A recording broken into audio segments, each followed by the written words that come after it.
ito yung bagong pararamihin natin.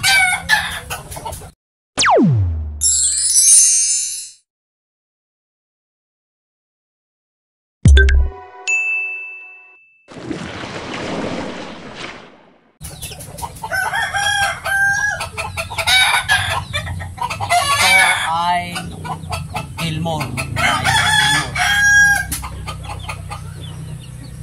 Actually, anak na ito. Anak ito nung hiniram ko dati na Gilmore. At ang nanay nito ay McLean. So ito yung kanilang anak. Nagmana siya dun sa tatay na Gilmore. Super brown red. Alimbuyugin. Hindi nga lang siya nagmana dun sa tangkad nung nanay o nung tatay. Matangkad masyado yung tatay nito. Laki. Pero may ilalaki pa naman to kasi 7 months pa lang siya. Bata pa. Yung binti niya nagmana doon sa nanay, yung kulay doon sa tatay, kasi ang kulay ng binti ng tatay nito medyo maitim, ito naman medyo blue ligit. Katamtaman lang ang kanyang laki mga idol, hindi kagaya ng tatay na ubod ng tangkad at malaki.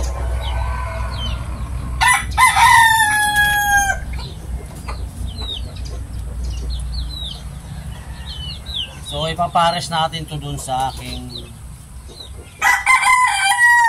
ang tatay Gilmore, tatay nito Gilmore, ang nanay nito ay McLean. Ipapares ko naman siya sa McLean sweater mga idol. Ipapakita ko sa inyo yung magiging pares nito.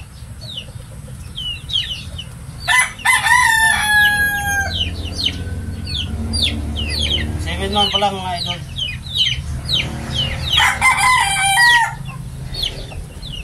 Yung kanyang laro okay naman. Masaya ako sa laro niya. Yun naman ang importante mga idol. Pagka papalahi ka ng mga ganitong klaseng ano, importante yung laro.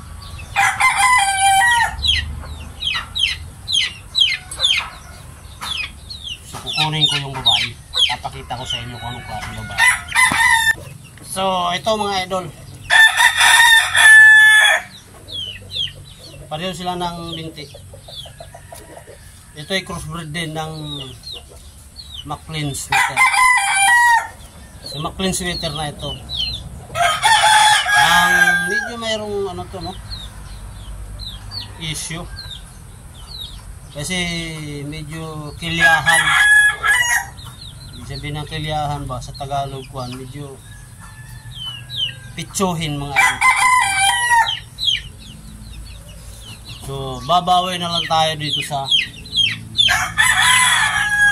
kanyang magiging partner mga idol, kasi yan bulto, buo yung katawan niyan, wala pa nung kasisiw.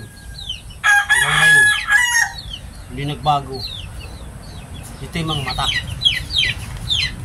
So ito mga idol, ito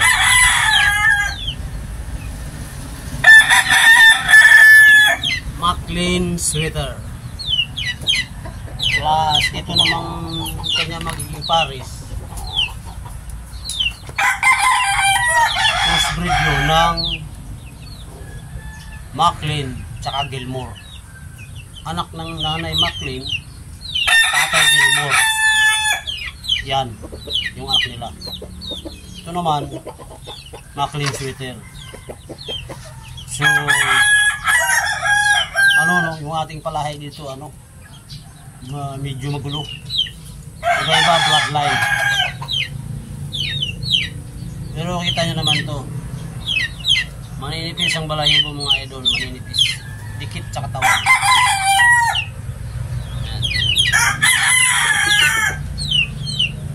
May anak na ito mga idol, isa. Bulik. Diyan, pinakawalan ko para makalahi. bulik ang una kong pinalahi dito sa kanya. Yung ating mga alaga dito mga idol na manok, marami dito, pininta ko na iba. Binalagaan ko lang to sila, mga bigay lang to mga idol.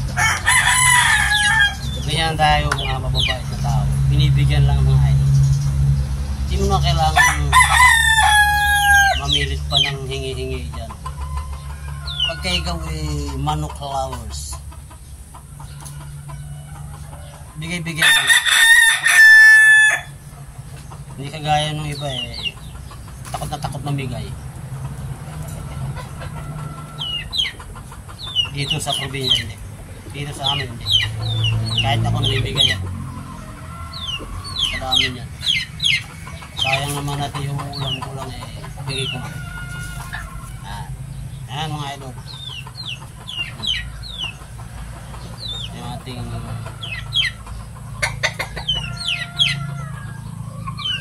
babae. Maclean sweater. Yung lalaki, anak ng Maclean at saka Gilmore. Alin Buyog. Ito medyo malapit sa ano to pagka-bulik. Marami dyan. Kahit sino may gusto punta rito, bigyan ko. Marami ako dito lahi ng Maclean. Dyan. Marami dito mga idol. Yan, may mga babae lalaki dyan na tag 3 months. May mga inahin dyan na nakakulong. Kinulong ko yung mga matitindi mga idol. 5 months. Maclean.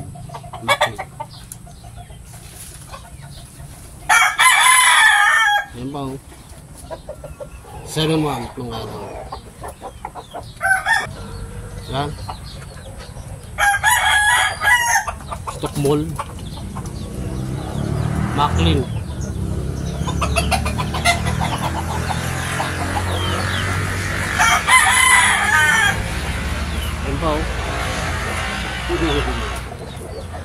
Maclean yan, Maclean.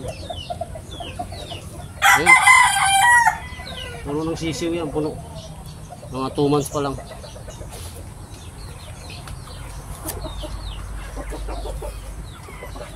Meron tayo dito nandito yung mga original ko na inahin mga idol. Kinulong ko yung mga matitindi natin kasi yung iba ayaw manghingi. Ang gusto lang nila magnakaw. Isang kisap mata lang, nakaw na yan mga idol, pinakawala mo. Marami akong gumagalang inahin dyan, medyo yung mga naong na, mga matatanda na, pinagalap. Meron din ako ditong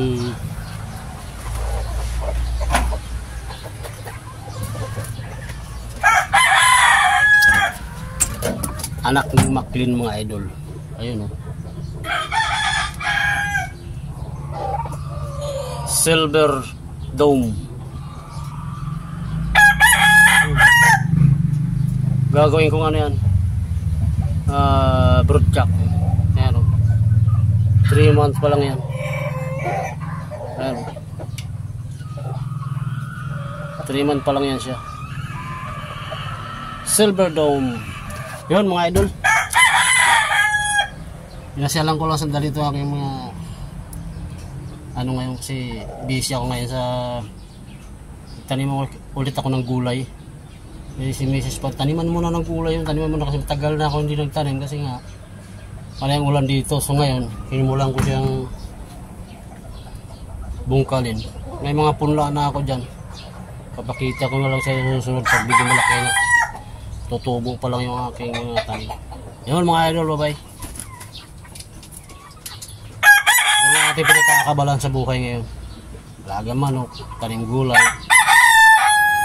sari-sari ito. Bye bye mga idol, bye bye.